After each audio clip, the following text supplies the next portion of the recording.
আমরা অনেকেই প্রতি বছর আল্লাহর ওয়াস্তায় কোরবানি দেই, কিন্তু আমাদের কোরবানি সঠিকভাবে হচ্ছে কিনা সেটা আমরা অনেকেই জানি না।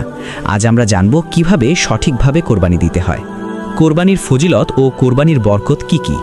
কোরবানির ফজিলত ১. আল্লাহর নিকট সবচেয়ে প্রিয় আমল।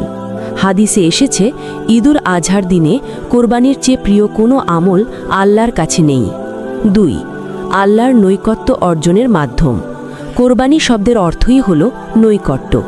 এই ইবাদতের মাধ্যমে বান্দা আল্লাহর কাছে আরও কাছাকাছি হয়। ৩.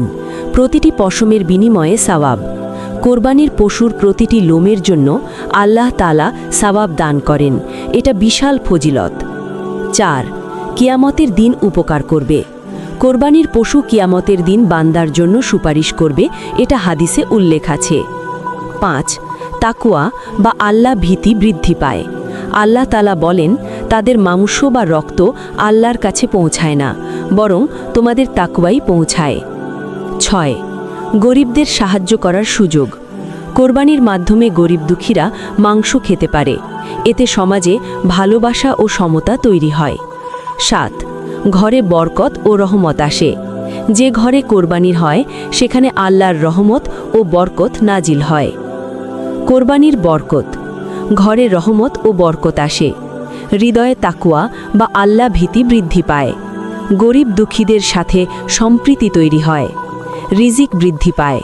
আল্লাহ তাআলা বরকত দান করেন। আল্লাহ তাআলা বলেন, তাদের মাংস বা রক্ত আল্লাহর কাছে পৌঁছায় না, বরং তোমাদের তাকওয়াই পৌঁছায়। কার উপর কোরবানি ওয়াজিব? শর্তগুলো পূরণ হলে কোরবানি করা ওয়াজিব, অবশ্য করণীয়। ১. মুসলিম হতে হবে। অমুসলিমের ওপর কোরবানি ফরজ বা ওয়াজিব নয়। ২. প্রাপ্তবয়স্ক বা বালেগ হতে হবে।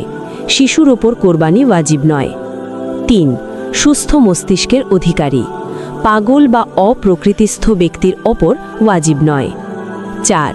নেসাব পরিমাণ সম্পদের মালিক। যার কাছে প্রয়োজনের অতিরিক্ত সম্পদ আছে, অর্থাৎ যাকাতের নেসাব পরিমাণ, তার ওপর কোরবানি ওয়াজিব। অর্থাৎ যার কাছে প্রায় ৭.৫ ভরি স্বর্ণ বা ৫২.৫ ভরি রূপা বা এর সমপরিমাণ সম্পদ আছে, সেই কোরবানির উপযুক্ত। ৫.